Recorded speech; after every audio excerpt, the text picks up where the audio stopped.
Welcome everyone to episode 47 of What's That Sound podcast. My name's Stu Watts, and today I talked with Hugh Lake, who's a producer, songwriter, and more recently a tour manager and music director.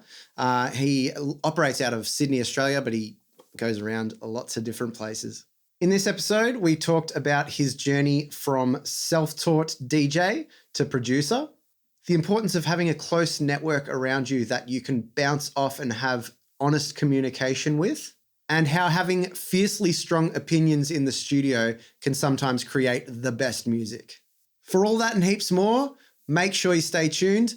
If you could do us a favor and share this podcast, whether that's in a DM or a conversation or on your socials in a story or a post, anything that helps spread the word about the podcast really helps us out. Also, if you could make sure you're following or subscribed on the platform that you're checking this out on, that way you can stay up to date with anything new from What's That Sound podcast. If you have any feedback or you want to ask a question or suggest a guest, you can send us an email, podcast.whatsthatsound@gmail.com.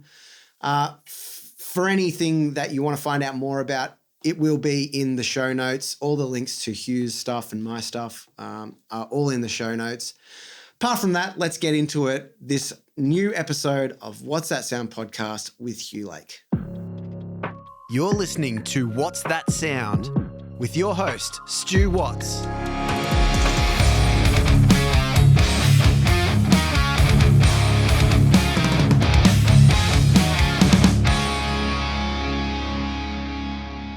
What's going on? I am here with Hugh Lake. Hugh Lake, welcome to the podcast. It's good to have you here, man. It's good to be here, bro. We've been talking and we've been trying to organise this for quite a while, so I'm glad we're finally here. It's in person. 2 years in the making. 2 years in the making. Good to go. A minute, but we're here. We are. And tell us a little bit about yourself, what you do in the music industry. I'm a producer, DJ, engineer, now a tour manager as well. Sweet. Mainly sort of working in hip hop and R&B. Yep. Bit of pop stuff too. Yep. Done some house dance stuff as well. So yeah, sick. A lot of things. Yeah, man. Got to wear all the hats, don't you? Exactly. Definitely. Well, we'll definitely pull that apart later. But tell us about what it was like growing up, what sort of music you're into. Was your household very musical, all that sort of thing? It wasn't. I'm trying to remember. It wasn't a super musical household. No, but I remember my first. I remember getting my first CD and it was American Idiot, Green Day. Nice. And I think I got Good Charlotte too. Yep. What else? Simple Plan. Yep. Always angsty. Yeah. Angsty Right up my alley. Pop punk kind of. Yeah. Hell yeah. So that was kind of my first sort of foray into music, I think. Yep.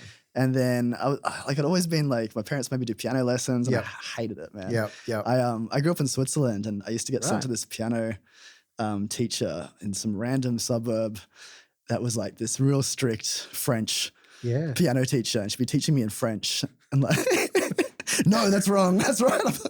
Sounds brutal. I was petrified. So I was sort of not I was doing that as a kid and I just never got music like that until a bit later when I was sort of getting these CDs and I was probably in my early teens back in Australia. And then I obviously wanted to learn how to play guitar. So I begged my parents for a guitar one birthday. Yep.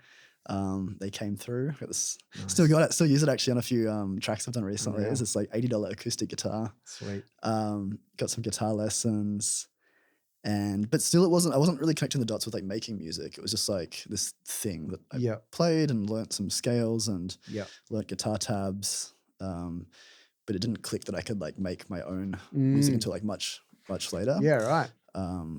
When I started DJing when I was sort of 18, I think I just finished high school. I was going clubbing, doing all of that. Yeah. And then I was I can do better than these guys. I can DJ better than these guys. So I think I had no experience, but I'm better than exactly. Just pure 18-year-old ego. Absolutely. Love it. So I had some money I think my grandma had given me for my birthday, which was November. Spent most of it going clubbing all summer. Yeah. Had $200 left. And I was all right, I'm going to buy the cheapest tractor, plasticky DJ controller. I think is it a Behringer or a Newmark or something? Just the most basic thing you could find. I just fell in love with it. I've always had these interests throughout my life where I've got interested in something for maybe 2 weeks. I'm just been go, and then just totally forgotten about it. And it was the yeah. first time I sort of was like, 6 months had passed and I was just like messing around with this controller like every day. Yeah. It was house music back then, was it? Yeah. Because that was easy to do. Like, I couldn't wrap my head around like these different, like going from BPM to BPM. It was just like, totally. We just stick at 128. Yeah. You know what I mean? Yeah. So it was a lot of house music, but I always wanted to do the R&B. Like, there's a club I used to go to, Code Red, which does not exist anymore. Hasn't for a long time. Yeah. They used to have this like party R&B room, and it'd be just playing like lots of R&B stuff, but a little like 90s kind of like hits, and it was just like wild kind of mashup of like genres, and that's what I wanted to do. There was definitely a thing. I feel like when you went and you could tell the difference between an awesome DJ and just an average one, or like just a run of the mill one, where they would be like mixing things together. Like, how the hell do they do that? Like, it just didn't. I mean, you're probably drunk half the time when we're teenagers, but like, still, you could kind of be like, that's crazy. Like, how did they do that? Like, because I didn't understand it. Like, it was like I didn't understand that. Like, are they making this like on the fly, or like is it just like pre-recorded stuff? Or I just had no understanding of the concept of that. Sort of led into was DJing and sort of like making mashups as well. And I think I must have downloaded that. Mashups were huge back then. That was the time of mashup. I remember that there was one guy, and I'm forgetting his name, but he was like the mashup king. And he used to like put out these like compilations of like the craziest like. There was one I remember called Super Mash Bros. They were sick. That's funny. Yeah, they were sick. Yeah. So it was, and I made some awful mashups, man. Just like throwing stuff together. Probably wasn't even the right key, but like, it was fun. That's kind of, I think I got like a version of Ableton. It's been Ableton 8 or 7 maybe even. And just started like experimenting with that, and then sort of led into actually producing stuff and, making sort of programming drums and, putting sounds in there. And that's how it kind of transitioned from the DJing into the production stuff, which I sort of fell in love with even more than the DJing. And did you study, or was it all just self-taught? YouTube. Yeah. YouTube, baby. Yeah, that's it. I mean, we're all still doing it. Yeah. I thought about it. I did study, but not anything to do with music. Got to keep the parents happy.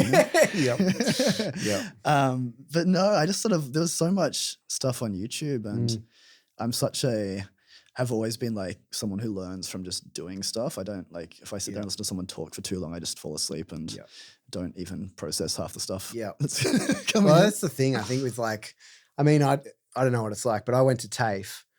So it was even less regimented. So it was like, in what way? Well, it's just like, I mean, we still had like lesson plans and stuff, but the teachers, it was kind of like on your own time. You kind of learnt a little bit, like the assignments and stuff was like, just get it to us by the end of the term sort of thing. So it was kind of like, they'd teach us the stuff, but then it was like, just do what. So that was even kind of less rigid. So it's kind of like, you're learning all this stuff, but you're not really sure how to put it into play. Got you. Like, so it was a weird thing. Yeah. I have always wondered, like, I always thought, maybe it would have been beneficial. I might have learned stuff faster, because it was like a long process. You get the foundations, like you get the fundamental stuff, which is always good to have.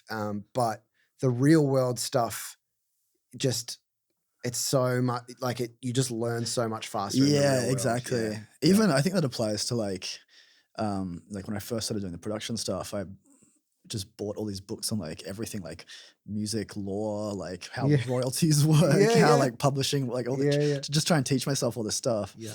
But a lot of it didn't make sense until I was put in actual situations where it was like, here's a contract in front of you, or a producer agreement, or like something like a real world situation that had happened where I had to like think and then apply that. And that's when I actually understood it, if that makes sense. Yeah. Otherwise, it was just like, conceptually cool. But it's not like quite clicking. Exactly. Yeah. Well, tell us about some of the, like, obviously you started to teach yourself, and then when did you start? Did you start working on your own music and releasing your own music, or did you start working with other artists at the same time? Or I'm trying to think. Yeah, so I would have done those mashups. That was more just like to have stuff to play when I was DJing. It was a bit different, and it was like SoundCloud era, so like early SoundCloud era too, like, which I miss so much, like, because I've been trying to like do some, like I've been working on my own stuff recently that I want to release. That's not sort of with other artists, but purely for me.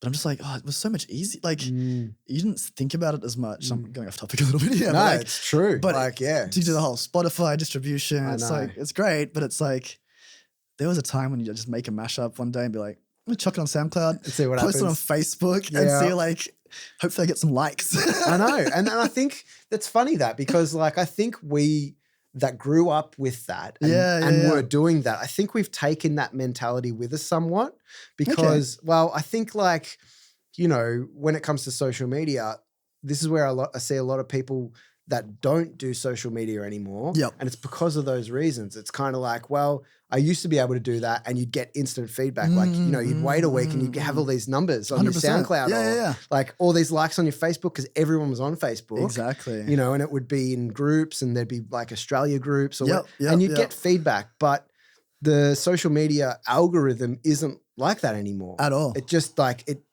it's a lot of unknowns. Yeah.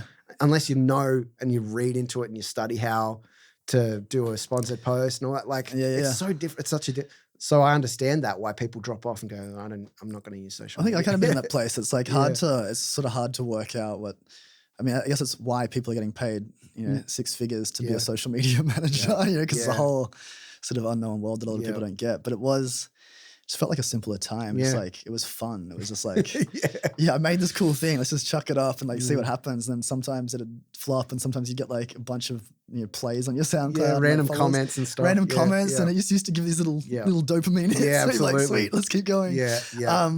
But yeah, it would have been those mashups I started just throwing up on SoundCloud. And then maybe I remember making my first, it was like when EDM trap was like huge, just popping off. Yeah. And so I made this like EDM trap song. I used to love that shit. Yeah. I reckon if I listen to it now, to just feel like ADHD or something. Yeah. Like it was just like, yeah. But I remember working on it so much and like to the point of like, you overproduce something and you're just like, I'm tweaking every little automation thing and like just going crazy on it. But it was fun. So I put that up and that was like, I don't know, probably got a few thousand plays or something and it was cool. And then I met the first artist I work with, I met on the balcony at the Prince Band Room in St Kilda. Yeah. Yep. Is the Prince Band Room still around? I think so, yeah. Sick. Yeah. I'll have to go back. It's a great venue. Yeah. So I met this guy, I started talking to this guy and he's like, oh, I'm a rapper. I'm like, sweet.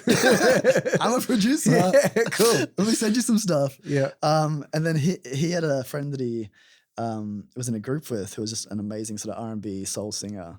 Cool. And we did maybe 2 tracks together and he shot videos for them, everything, and went to like a proper studio for the first time. Yeah, cool. And that was my first kind of like, oh, cool. This is like, I feel like I'm doing it a little bit. Yeah. You know, like, what do you remember from those sessions? I remember feeling like sort of out of my depth, to be honest. That's the first thing that comes to mind. And that might be like throwing myself under the bus a little bit. But I was just like, wow, like, I didn't like, I knew like how to produce at that point, like, and make beats, but like the whole vocal recording, what all like, like analog channel strips and like all of that stuff. I was like, oh, okay, cool. Like I've seen it. Yeah. I get the concept, but like I didn't understand any of the nuances of like, recording or like the recording process. So I think it was just like a really cool experience to just finally be like in an environment that I'd sort of, seen on YouTube or like seen movies about, like, all my favorite artists like in these environments. And I was like finally in something that felt like this, like it was like a proper. It's such a cool feeling. I remember the first time I went to a proper studio as well. Like I think we would rehearse at like rehearsal studios that also had a recording studio, but you never really went into them because they were kind of separate unless you're actually recording there. Yeah. But I remember the first time, I think it was like 2000. Well, actually, first time was when I was real young. I was in like year 9. Oh, wow. This is like 2002, 2003. And that was cool, but I don't think I remembered that much from it. It was just so exciting. Whereas when it was like it's kind of like an overload of like. It's a lot. You're like, you kind of like. Sensory overload almost. But I think when you're a teenager, you kind of are used to just going with things. Yeah, exactly. You kind of just like go into it and just go, okay, I'm doing it. You don't overthink. Whereas when you're older, everything matters. Yeah. You know what I mean? So like the first time I stepped in it was like 2007. So I would have been like 20. And I was like, whoa, shit, what's this place? You know, there's all this gear. Yeah. I'm like, fuck, what does all that do? You know, so It's like the Holy Land. it's just so cool when you walk in, you're like, this is sick. Yeah, you know? yeah, exactly. Yeah, I don't know what anything does, but love it. Yeah. So then like talk us through when it started to feel like, okay, I know what I'm doing now. Did it take long, do you think, or? I think it was definitely like I always say this with producing and, you know, engineering as well. But especially producing is like the learning curve is so steep. You have, for me anyway, like I felt like I had years and years and years of just like, I am like overthinking and like judging myself and like it's never like, I think because as, you know, music lovers first and foremost, we have a good ear for music, right? That's why we are sort of inspired to go in this direction and make music, is we have a real appreciation for music and are inspired by it. So when we're making stuff that doesn't quite line up with what we hear in our ears, it's just like a massive kind of like like separation. Yeah, exactly. And it's like it takes a while to close that gap. Yeah. But to answer your question, I think I remember it must have been, well, in 2015 I worked with these guys, James and Anthony. And Anthony runs Cartel Management now. I don't know if you know Anthony. Yeah. I don't know him, but I know that. Yeah. So he's doing amazing things with his girl Christina. But they were in a group called Righto. Doesn't sound familiar. Yeah. So they used to DJ at the same place I first DJed at in 2013. 12. Back then, damn, it's a decade ago. So we did a song together, and it was like this like kind of like house song that ended up getting signed to Onelove Records. And I remember not like the record was cool, but when they told me, they're like, "Oh, Onelove want to sign it," and you know, like obviously I'd heard about Onelove, growing up, Stereosonic and like all these things and loving dance music.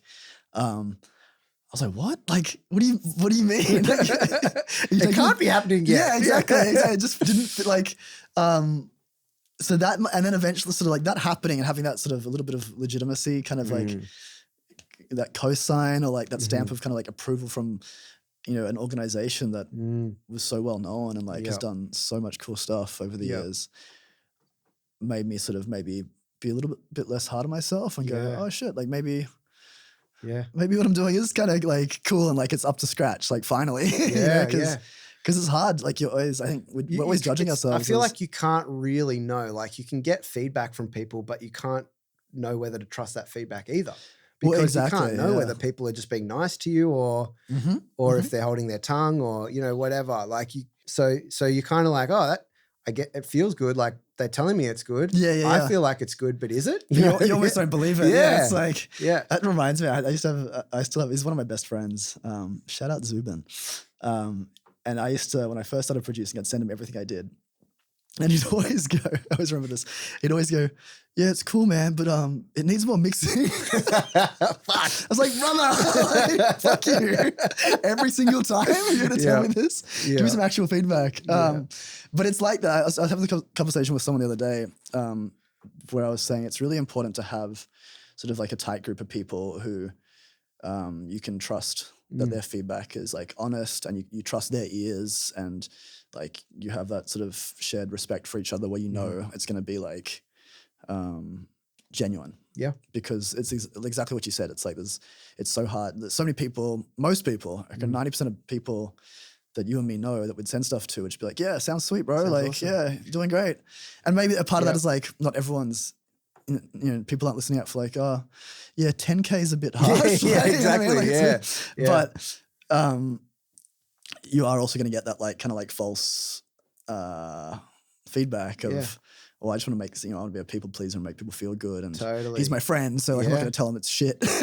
and it's also like, it's hard because when you're just first starting, obviously your network is so much smaller. Exactly. So it's like, who are those people that you can, that you can ask for an opinion and you'll actually have something valuable to take from it. 100%. So it's like, and that's why it's really important for me. Anytime someone reaches out to me with asking for like feedback on the track or anything like that, I'll take 5 minutes out of my day and I'll give them a quick little, here's a few things that I noticed just from one listen or whatever, because of that. it's like it's really hard when you're first starting. So yeah, exactly. Yeah. Do you find there's it might be the same for you as me, but there's like a line you have to tread, especially in sessions when you're in person with someone or an artist, where it's like you need to be mindful of like you want to give honest feedback, but you also want to like not totally crush someone's aspirations. Yeah. I think it's definitely a tough one. I think I'm always so honest with people anyway. I love that. So I start from the start, you know? Yeah. And I will have a conversation. If it's the first time I'm working, if they've worked with me before, they know how I am. But if it's the first time I'm working with them, I think it's important at the start to have that conversation and be like, this is only going to work if we're really honest with each other, and there's going to be some things that you're not going to want to hear, and there's going to be some things that I'm not wanting to go, oh man, whatever. You know what I mean? But if we have that, we'll be able to elevate this project so much more, because we'll be able to push it further than where we think it should sit, or where it's able to sit right now. Like, yeah, it's just so important to push people past that. Yeah, it's good to sort of preface it with that. So like that you're both on the same page of like, we have a shared kind of goal here. We're trying to actually, like, any feedback or whatever it is, negative, positive, hopefully constructive, is all for the same goal of like, you know, making the best final product. Exactly. Yeah. Well, tell us about, like, you know, back then, you know, when you're, you know, say 2013-ish sort of era, what did sessions look like back then, and how have they changed now? Well, I know what I'm doing now, for one. Yeah. It's a big thing. I remember because like you have I think with music, it's like there's no blueprint, right? Yeah. You see a bit of like people in sessions on like videos or whatever it is. Or maybe, you know, I was lucky enough to have a few people who sort of mentored me a little bit, and invite me into sessions or spaces where I just kind of sit in the corner and observe, and kind of like try and understand how things should run.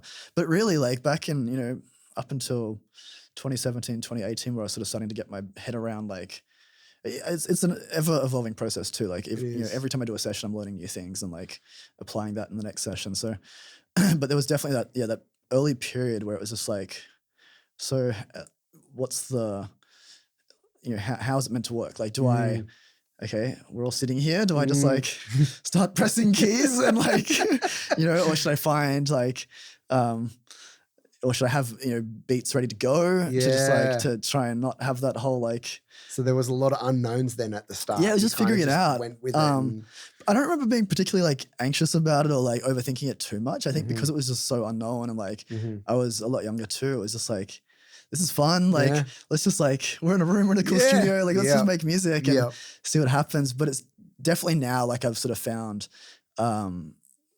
more of like a structure to like how to run a session and how to like make sure that, especially if someone's paying me, you know, like if someone's going, you know, here's a decent chunk of money, like, and they have an expectation of like what they want out of that.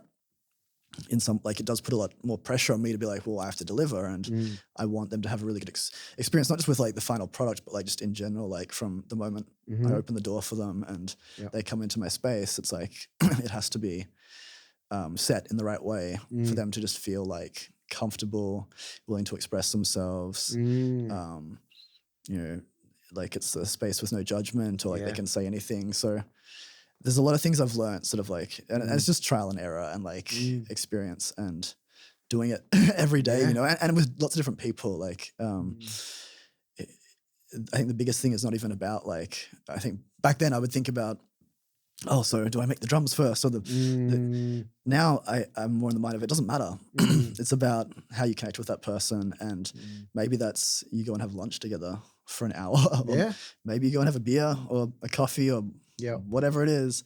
And you just learn about each other and become comfortable and get to a space where it's like you can goof around and just like have fun. And it's not like an awkward kind of environment. And I think like when obviously we're providing a service. So, you know, there is that element of like, we obviously have to know what we're doing, right? We have to lead. We have to make sure that the session stays on track. But you also, to your point, you don't want to kind of elevate yourself above them because it's a partnership. Exactly. You're each bringing something to the table. You're not wanting to be like, do this, do that, do that. So, you need that relationship. like Definitely. even if it's a really quick sort of relationship building exercise. Like, yeah. I guess the thing, it's like how do you sort of in the quickest, most efficient way kind of break the ice almost and develop that rapport with someone so that, there's people, I've had sessions with people who I've known for all of 15 minutes and it's like being with like an old friend. Somehow. And sometimes it's a lot of hard work and you're like really kind of like, you're trying your best to like be Mr. Personality and like to break open it someone somehow. up and help them to express themselves because, we all have different personalities and different sort of comfort levels with, because you come into a room with like a stranger, if it's like your first session and sometimes it's your first time in a studio or your first time writing a song or writing a song in front of someone. Or singing in front of someone. Or showing someone your song. Like exactly, they might not have shown someone their songs before. I still get nervous about showing people. Yep, absolutely. So I guess because I can sympathize with that sort of level of like, there's a level of fear there where where it's like you're exposing yourself on a very deep level, but you need to reach that point of honesty and like get an amazing product or like song or whatever it is you're trying to like get out of that. Yep. You need to kind of like take a leap of faith.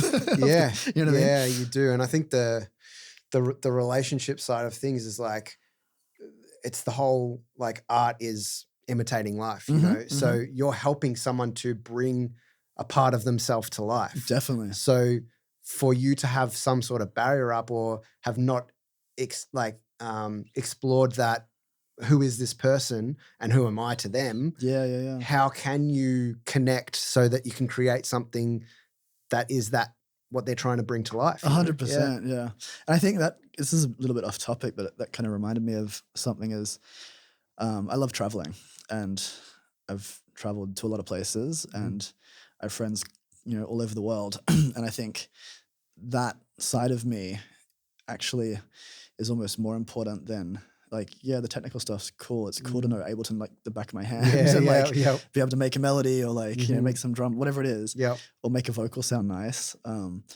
But having like not just spent my life locked in a room making music, but actually gone out there into the world and like had all these amazing experiences with people from all over the world I'm learning now has fed so much more into like just making it easy to like, whoever you are, wherever you're from, whatever your background is, or like your life experience, if you're new to it, if you're experienced, like it just helps with like sort of understanding people and like kind of getting to that sort of finding that common ground that just makes everything easy from that point once you've reached that. I love that. That's so cool.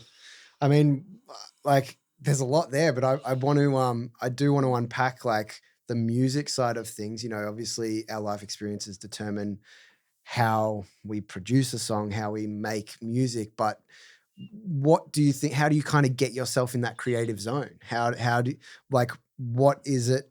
Do you just walk in the studio and you're good to go? Is it like the location or, talk us through that. How do you get into creative zone? That's a good question.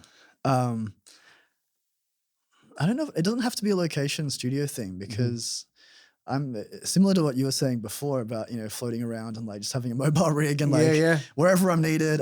So like, that's always been me. I've never had, I've got studio spaces I work out of and, but I've never really, I've never built myself a studio or like, and that's for a good reason is I don't want to be tied to a place. I like to be versatile with where I am. And, that feeds back into the travel thing I was talking about. So it doesn't have to be any place in particular. In fact, I like new places and that being in a new environment gives me, sometimes if I'm in one place for too long, it's just like becomes a bit monotonous. A bit bored now, Which sounds ridiculous when you need a studio. But in terms of getting into the creative zone, I think it's just like, it is those conversations with whoever I'm working with.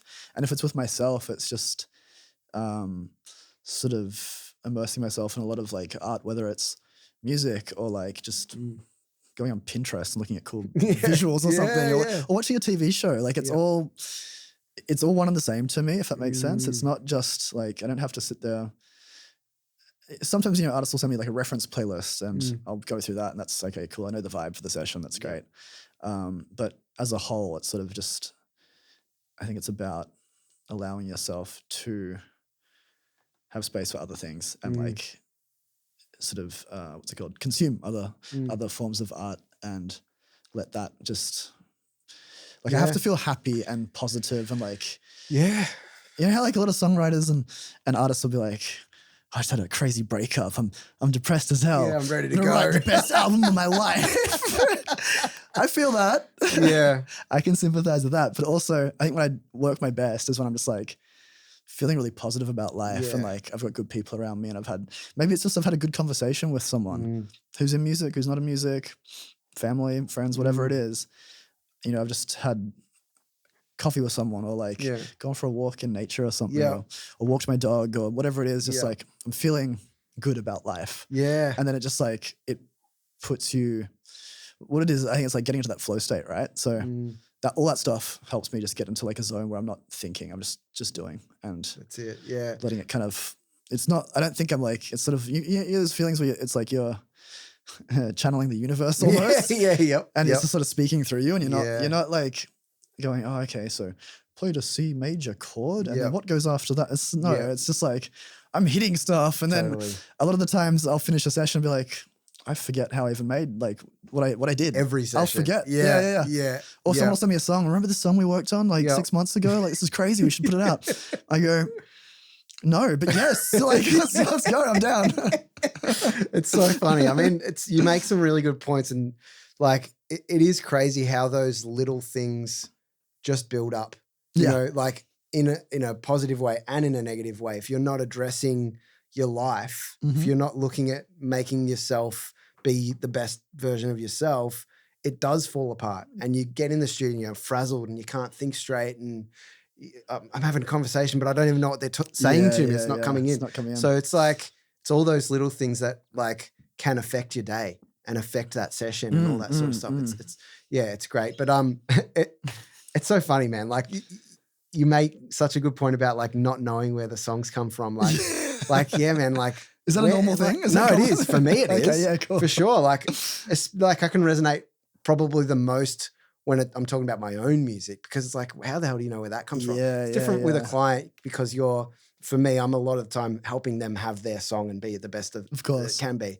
Not to say there's not heaps of creative stuff going on, but for my own solo stuff, it's like something from nothing and then it's a finished song. It's like, where the hell did, I'm like, I don't even know. I was listening to one track earlier this week and I was like, where did that come from? I would never think to do that, but it happened. There's so many things like that where people go, remember that? Yeah. Or songs that have come out. Yeah. And I'll just sit there and be like, I don't actually know what how I did this or like I can't remember. What synth I used or like what? No, definitely not that. Yeah, exactly. Definitely not that. Hey, thanks so much for listening so far. There is plenty more to come, so don't go anywhere. I just wanted to let you know that this podcast is made completely independently by myself with no sponsors. So if you like what you hear and you would like to show your support, you can send a donation to the PayPal link, paypal.me/whatsthatsound. The link is also in the show notes. Thanks so much for your support and let's get back to it. I mean, you were talking earlier about all the different things that you do. Kind of like if you could paint us a picture of kind of where your time is spent these days. A lot with kind of more sort of on the executive production side of things. And so especially, I guess my main project is Lara Andallo, who's an R&B artist in Sydney. And so we've, gone on tour together. I produced her last EP, which was released through Warner, Diamonds and Deja Vu. So we started working on that when I first moved to Sydney, and that was 18-month process. Such an incredible process. Just learnt so much as well. But just to finally have to have a project to sink my teeth into that was like exactly the sort of music I wanted to be doing. Had backing, had we're in amazing studios, just getting access to amazing gear. Yeah, it was literally just it was perfect. That's sick. And so we're working on her next EP right now. And then, through that, I've sort of fallen into helping out with the live music side of things. So, well, actually, let me rewind a little bit. So I started off sort of, just writing songs with her. And then, that turned into executive producing her whole project and sort of overseeing everything. And there were, beats that would come from other producers that I'd sort of put my touches on and help finish up. Then I ended up recording all the vocals, which we did at Studios 301 in Sydney. And then I ended up mixing it. Yeah. And I didn't master that one, but I've been mastering her most recent stuff. So that was, got to sink my teeth into all aspects of like the creative process, which was amazing. I think it's like it's always good to have different people involved, but it is really cool to just like to really, you know what I mean? To really be in that project. Exactly, from start to finish, because it's like sometimes, you'll send a beat pack out and an artist will pick a beat and then you won't hear about it for 6 months and they'll get it mixed and mastered and it's out and you're like, cool. Yeah.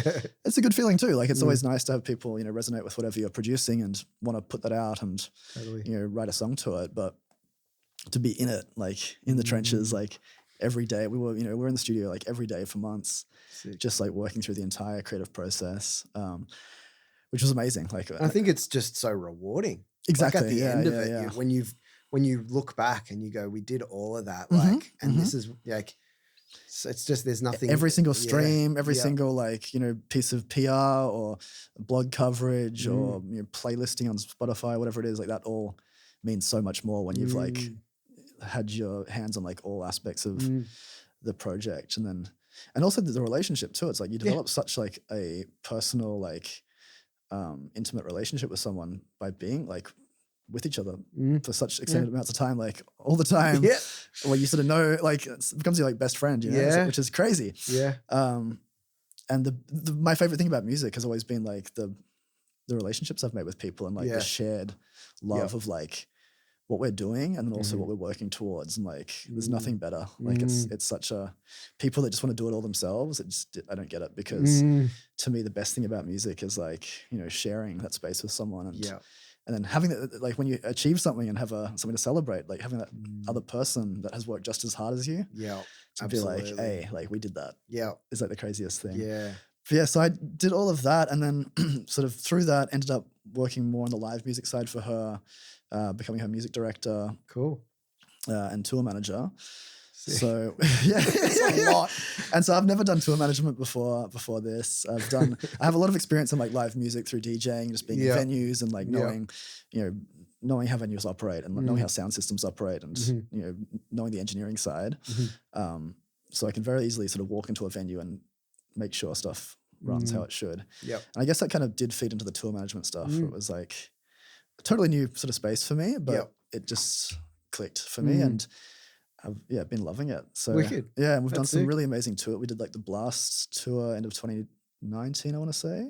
No, sorry, what am I talking about? After COVID?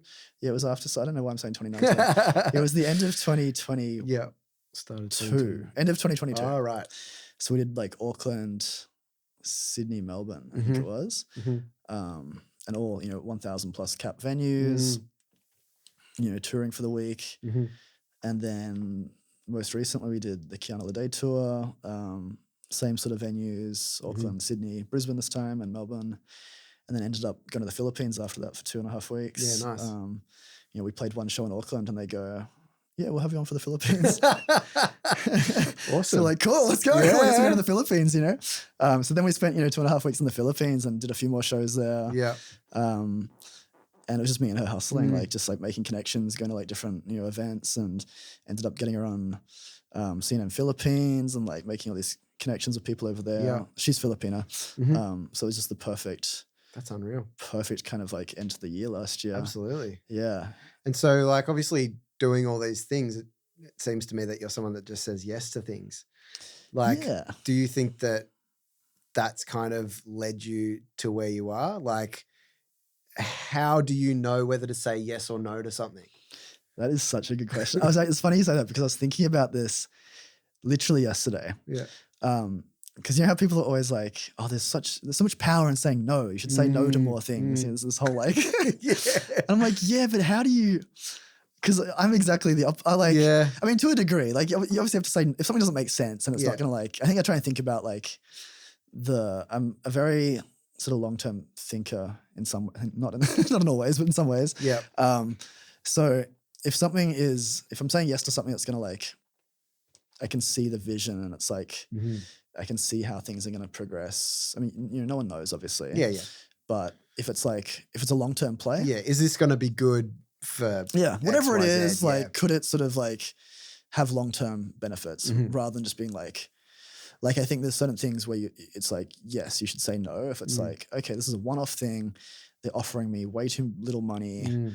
It's just not like, it doesn't add up. Yeah. It doesn't. So it's like, it's sort of touch and go in every situation, I think. But I think in general, yes, I'm like, and I think that's something that's helped me along the way is just like, especially when you're like developing and like learning how to do all this stuff, or like getting put into new roles, or like learning new aspects of the music industry. Yep. You have to say yes. Like you have to just put your hand up and go, I don't know everything. I'm going to do it though. Yeah. I'm just going to try my best. And I've got good people around me who I can ask advice from. And, you know, there's so much information out there that I can refer to if I need to. And just being humble enough to kind of like say yes, but not sort of profess to know everything. Or be like, you know, arrogant. But just go, I'm going to try my best. And if I fuck up, I'll apologize and we'll get over it. We'll move forward from there. But for the most part, it's important. Otherwise, I think that's you're going to miss opportunities. Absolutely. And I think it's a great mindset to have, because I think, I mean, the opposite is it biting you in the ass, which is like, no, and then you have to deal with trying to figure out how to fix it and all this sort of stuff. I mean, like that to me is just anxiety inducing. So I guess then from doing all these different things and seeing all these things, what are some of your ways to not necessarily avoid things going wrong, but if things do go wrong, like how do you address that? Or if you're in a session and it's maybe not going right or something like that, like what are your approaches to try and, you know? I think communication, like I think there's far too many people that will avoid stuff and that just makes it worse. So I think just if you can be sort of upfront and honest and like, okay, and like if it's a session, for example, and like, you know, you're working on something and, you know, the vibe's not quite right, and I'll just be like, is this what you're looking for? Or like, do we have to start, like, let's start again? And if not, just be honest with me. Like, do you like what I'm doing? Yes, no, cool. Either way, we move forward, like whatever it is, rather than sort of just like trying to force something. Trying to battle it, or like, or trying to convince someone of something. Like, no, I believe in this. Like, yeah, we should keep going. No, just like, if you're paying me for a service, like, you know, I'll work on something for a bit and go, okay, is this what you're looking for? Just be honest, like I'm not going to take it any type. And it's a hard thing to do because I think because it's like art and music, it's very close to like ourselves. So it's very hard to separate the ego and what we're doing. And you know, it's a service, it's art, put our own ego going on. There's all these things kind of fighting each other. And it took me a long time to just be like, if someone hates what I'm doing, or they go, that's shit. Like, it's not like it used to affect me so much. I'd go curl up in a ball in my room for days and be like, I'm not good enough. Like, what am I thinking? And now it's just I should just quit. Yeah. And I think it's like easier to kind of like separate it when you've had a few kind of like notches to your belt and like a few kind of like positive affirmations of like, you know, a song's done really well, or, you know, I've got this kind of recognition, or so you can kind of feel a bit more confident in yourself, which is hard to find when you're starting off. But you do have to kind of separate, like you are your art, but you're also not like. Yeah, and I think obviously the times when things go wrong and you are able to, like to me it goes one of two ways, probably more, but the two main ways are that you just acknowledge that you're probably not the right person for it, or maybe this isn't the right time or something like that, and you just agree on that, and then it just moves on. Because sometimes you do have to do that. Sometimes you just have to acknowledge when it's not the right fit, or you know, you're not the right producer, or whatever it might be.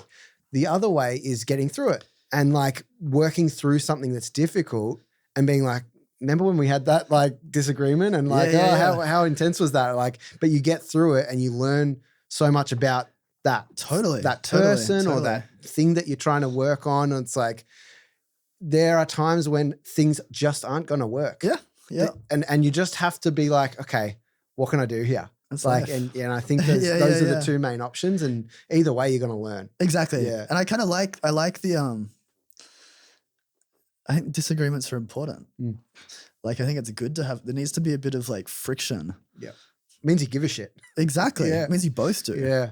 Like if you're just going, yeah, it's good. Yeah, cool. Drives me insane. I'd much rather someone sit there and argue with me and be like a real hassle to deal with, and just like have a bit of like, you know, like bump heads a little bit.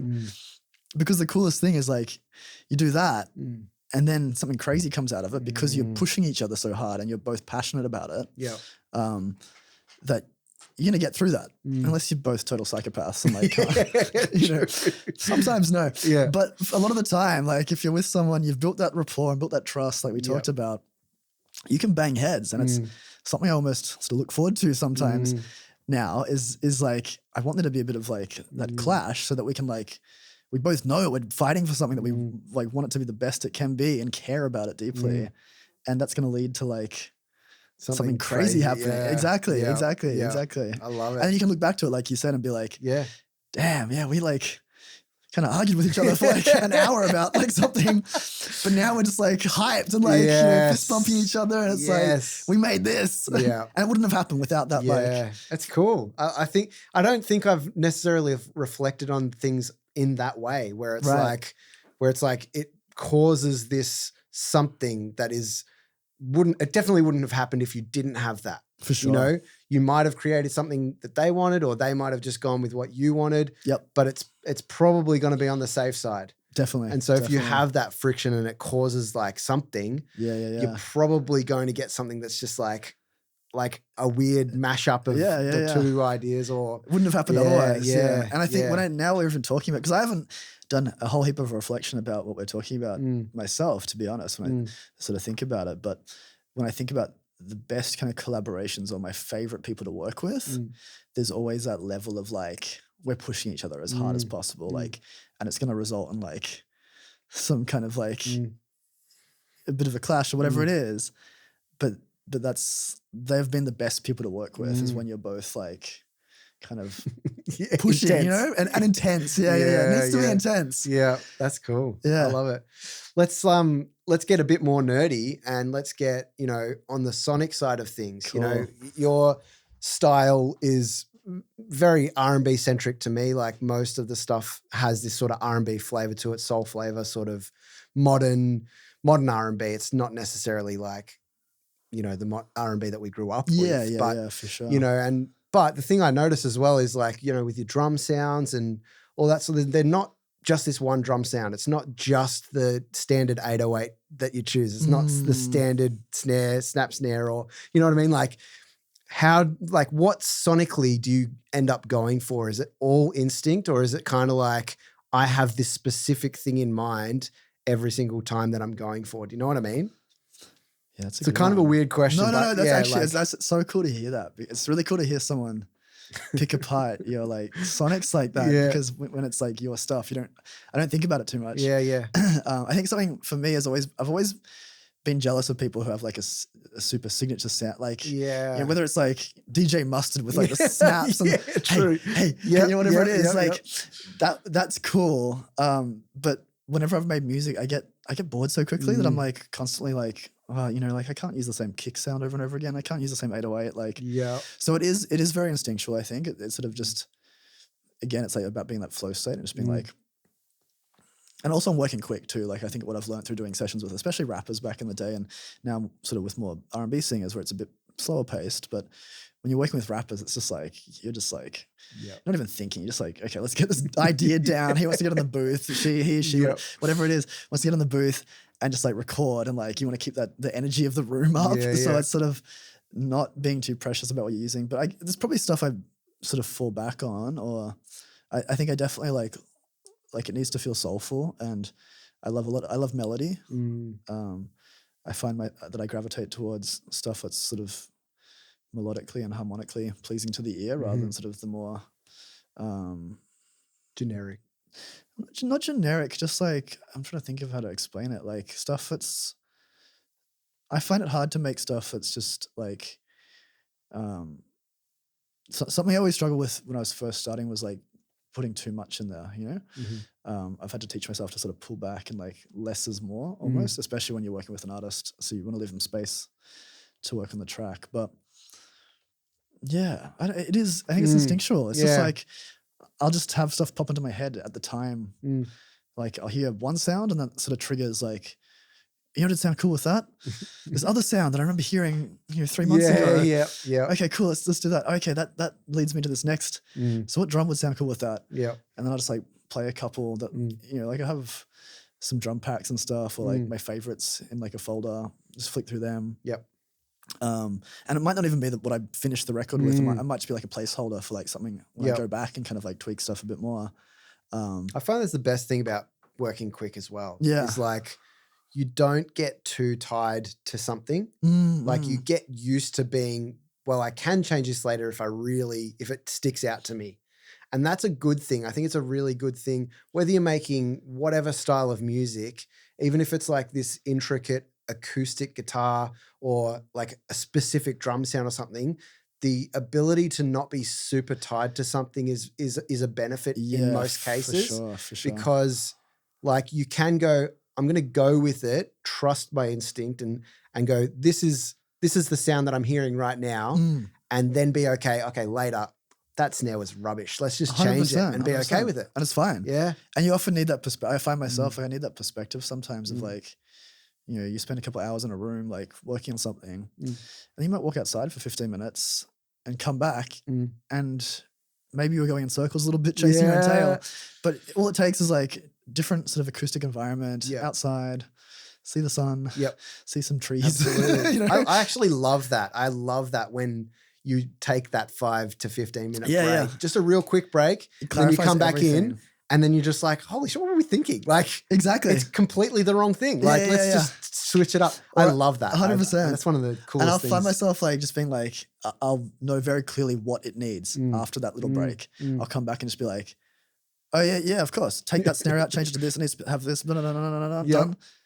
Yep. Cool. Or like a melody or something. Exactly, Just, of course it's that melody. That's it becomes the one. so clear. It's just like, I love that. Why wasn't it so obvious before, Because you need to step back sometimes. Or even I love collaborating with other producers and being able to sort of sit back, in the chair at the back of the room and do the whole like Kanye thing and have that, because it's like a different perspective of listening. You're not like hunched over a laptop or whatever it is, like so tunnel vision in it. You can kind of just like see the whole picture.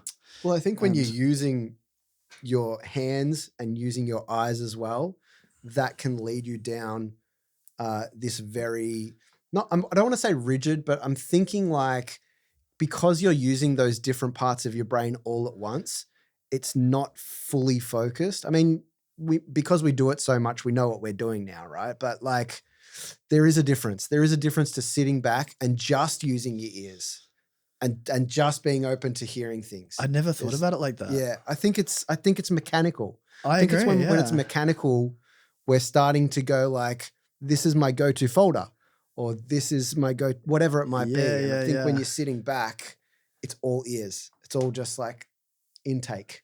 I don't know. There's something. That's really cool. I never even actually thought about it in that way. That makes that's exactly. I don't know. Yeah, you've nailed it. Yeah, cool. All right, see ya. Secrets of the universe with Stu unveiled. That's funny. Wow. Yeah, well, you're right, because you're using so many different sort of things that you're gonna fall back into patterns of like, if you're trying to do something fast or, oh yeah, cool, I know I'm gonna do this and it's gonna sound cool. So like that'll achieve a certain result. But if you're just like sitting back and only using one. And I think it's also the collaboration thing. I think that's a part of it too, is like, I am right with you on collaborating with people. I think it's the best thing, because you're just creating something that is a conglomerate, whether it's many people or just you and one other person. For sure. You're melding all these ideas, their life experience, your life experience.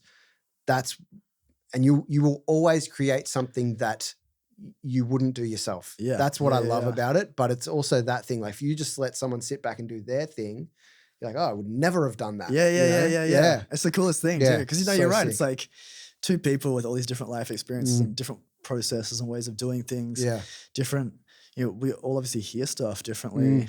All our ears are different. Like everything's different. And then you come together and it's like this totally unique, melting pot of ideas and sounds. And I say, like, even if you're similar producers, right? And even if you both love the same style of music, or you both love the same, influenced by the same producer or something like that, you will still not think the same. No, you can't. There's no way. You're different It's people. impossible. So yeah, it's so sick. Until we all become robots and AI takes over. Let's not go there. Well, Am I going into AI? Nah, we can. But what I was going to ask is, do you think there's a difference between working with different artists, and if so, what differences do you notice when you work with different artists? Yeah, definitely. There's so many differences. Whether it's sonics or whether it's workflow or anything like that, like what do you think are the most things that stand out to you? I think it's like, well, the first thing that comes to my mind is how involved artists are in, especially like in the process of creating the underlying kind of composition or beat or whatever it is. I know, I work with people who are standing right up there next to me near the laptop.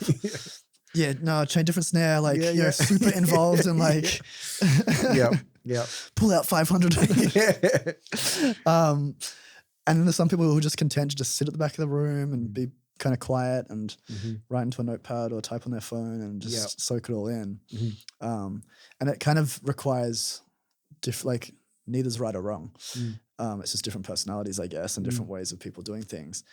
But it does create different sort of environments or atmospheres for the session. And like, I think I like it more when artists are, really, I'm hearing this, like try this. And like, they're much more sort of involved, and it feels like more of a vibe and energy exchange to me than like when it's a bit more distant.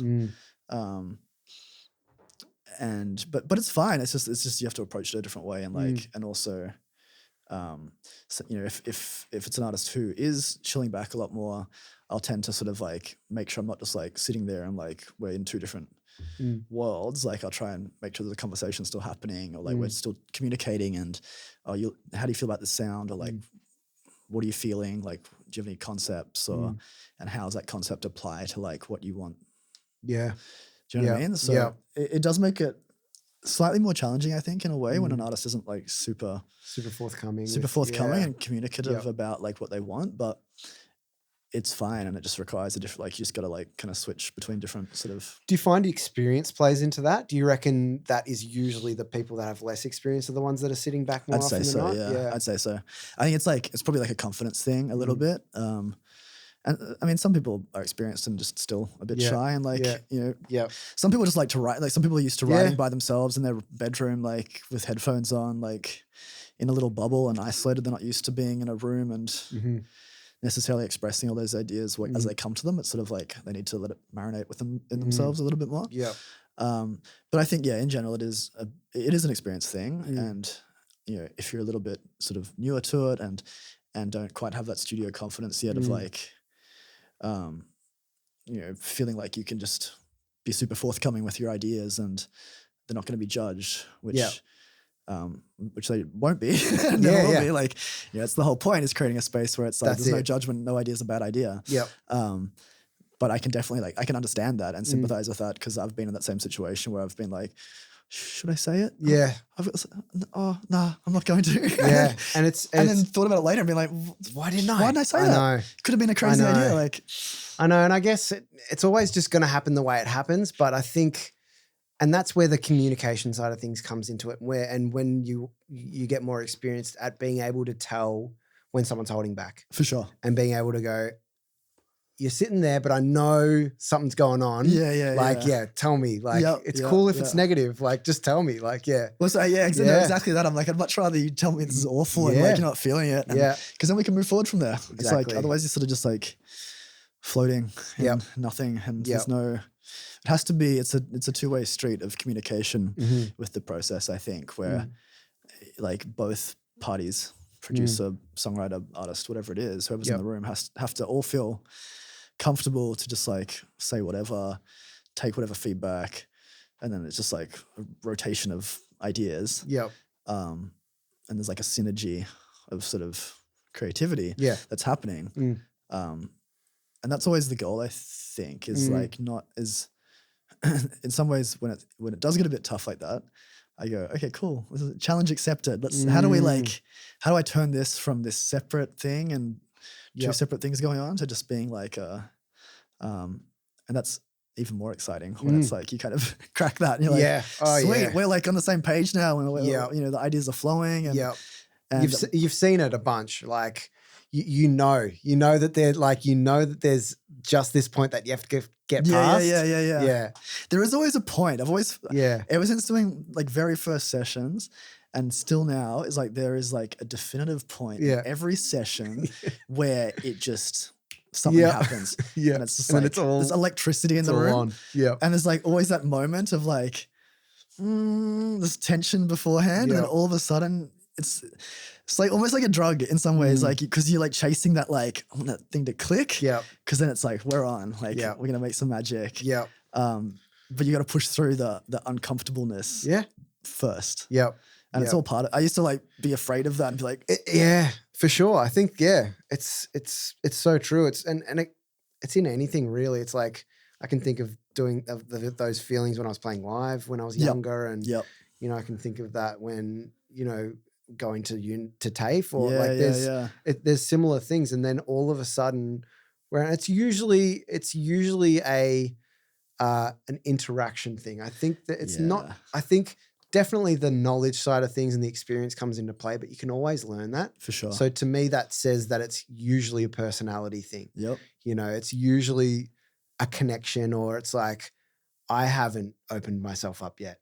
Or I'm guarding myself for whatever reason. I need to be a bit more forward here. I need to open up and Oh, definitely. It's the connect. That's above everything else. It's the connection. We keep coming back to that. It is. It's the theme. Because it really is. It's like all that stuff can be learned, or it can be like you can wing it or whatever. Like you can make it up as you go. But if there isn't, if you're in the room with someone else and there isn't like a connection, and you haven't kind of made that with each other, then it's going to be difficult. It's going to be difficult the whole time. And that happens sometimes. Like there's definitely plenty of sessions where that just doesn't happen. And you go, all right, cool. Try and learn a bit from it. Probably create something cool. But it just won't be. Or it doesn't feel like, you might listen back and be like, that was cool.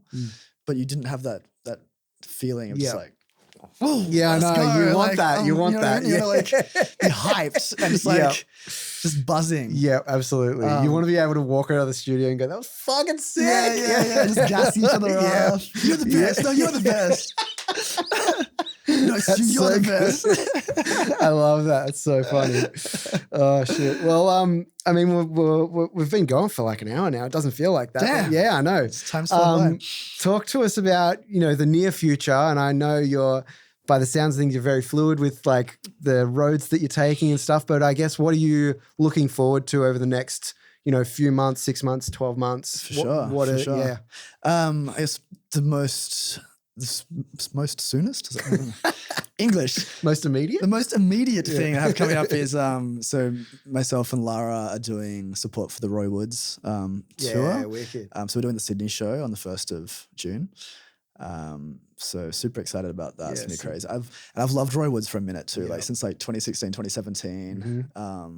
He used to have this song called Instinct that I always play over and over again. So when we found out that she was gonna be doing that, I was like, hey, I was like super hyped, like really hyped about that. So got that coming up. We'll be doing, I'll be DJing, music directing, running playback, tour managing, juggling, 5 different hats. So it'll be fun. I love the controlled chaos is what I call it. And then a braver man than most. It's fun. I feed off it. I feed off the chaos. And I mean, like you said, I'm super fluid with it. I think I'm going to try and go to the Philippines for a little bit, maybe a couple months after that show. And it was like the energy was so good last time I was there, and like seeing, how much people support the music over there, and with Lara being Filipina as well, like there's sort of a connection there with that music, and the biggest sort of project I'm working on that makes it sort of worthwhile. And I'm working on a bunch of sort of like more house, kind of like deep house stuff for myself, which I'll try and start rolling out towards the end of the year. Yeah, nice. And apart from that, just like I just want to travel more. I want to get back over to the States at some point this year too. But no real. This year's a real year of just kind of floating. Cool. And seeing just leaving myself open to whatever sort of happens, and which I'm excited about. It feels like there's sort of so many possibilities. I'm sure some more tours will pop up. We just did Sold Out Festival a few months ago, so be great to do another festival. Yep. You know, when it gets into festival season in Australia. Yep. That was amazing. So yes. yeah, I'm just kind of rolling with the punches and saying yes to any opportunity that comes my way and wicked. Just enjoying it. Sounds good, man.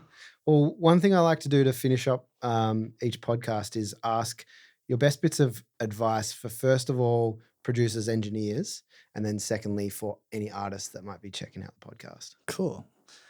Producers, engineers. Do as many sessions as possible, I think. There's people, you know, producers I've met over the years who have surprised me by saying, oh, this is my first, you know, session in a studio with like other people. And it just blows my mind because I sort of hold so much credence to like how important it is to just be in the room with people. And even if you're not like sitting in front of a laptop the whole time, even if you're just there, just like being a part of it and just learning how stuff sort of operates or learning how people interact or what the sort of thing, like there'll be sort of common themes that come up like with artists or producers or that environment that you'll pick up on just subconsciously that will help so much in when you start doing more and more of it. So yeah, I'd say do as many sessions as possible. Just say yes, do sessions. Yep. Always try. Be there, be around, be ready for it. Yeah. Don't hide out in your bedroom or in your own studio and just be separate from like, you know, get out there and interact with like, there's so many amazing creators and songwriters, other producers, artists, whatever it is, just get in the room. Yeah. We're all humans. So just like have that human interaction, and that's where I personally learned the most. So totally. That would be my best advice for producers, engineers. For artists, I think something that comes to mind is you don't need, I might get cancelled for this. You don't need a major label. You don't need like, you can do so much yourself these days that you don't need what you think you need. A lot of the times, a lot of artists come to me and they go, oh, how do I get signed to this label? Or I want a publishing deal or whatever it is. And I just go, cool. But you realize that it's not everything you think it is. And a lot of the reasons why people would need that in the past aren't as relevant anymore. And we have access to so much like technology and social media to market yourself. And there's so many avenues where it's so much more important as an artist to build your catalog, build that like leverage and, you know, build a fan base first. And then you can start talking to like doing, you know, JVs with other companies or doing that publishing deal or talking to that label, because then actually you'll have the leverage to get a somewhat fair and equitable kind of like outcome from that conversation. You know what I mean? Otherwise you're just going to be, you know, it might look cool. You might feel legitimate. Yeah. But it's, that's your ego talking. It's your ego talking. Exactly. So drop the ego, I guess, and just make heaps of music, just release, like build that catalog. It doesn't, you know, anyone can do it. There's so much stuff out there. And I think the point to me that stands out there is the art has to come first. Like it really does. And you like having those conversations like before they're ready, you're going to set yourself up for failure. Yeah. I love it. That's great advice, man. Well, again, thank you for being here. This has been really, really great. I've loved chatting to you today. I've had fun. We'll have all the links for all of Hugh's stuff and his bio in the show notes if you want to check it out. But yeah, thanks again, man. Thanks, Stu. It's a pleasure being here, bro. Thanks to all of you. If you could do us a favor, follow, subscribe, share it around, all that jazz. I don't need to go into it. You've heard me say it every single episode. Do it. Like, subscribe, please. Follow below. Please. All the things. But yeah, thanks again. And we'll see you next time on What's That Sound podcast. Peace. Hey. Thanks for listening to What's That Sound. Make sure you hit follow or subscribe on your podcast platform to stay up to date with each new episode. We'll catch you next time.